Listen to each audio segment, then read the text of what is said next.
शेर को ओरिजिनल देखिएगा ना, उतना सुंदर नहीं लगता है, बस उसका थुथुरे ठीक लगता है। टाइगर देखिएगा, टाइगर सबसे सुंदर और ताकतवर आपको टाइगर ही मिलेगा। टाइगर इतना लंबा होता है, टाइगर के पास ताकत ज्यादा होता है, स्मार्ट होता है टाइगर। शेर जो होता है उसका मुंह में खाली रहता है, धौधड़ होता है, पिछवा कुकुर ऐसा होता है।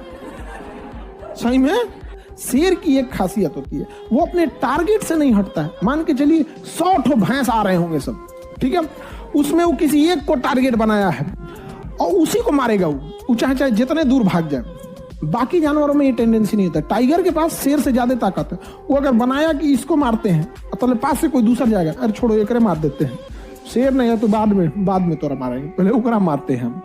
टाइगर की खासियत, टाइगर में खराबी क्या, अगर उसको भूख नहीं लगा है और आप कोई उसके एरिया में दूसरा भी आ जाएगा तो कहेगा अरे छोड़ यार भूख नहीं लगा है।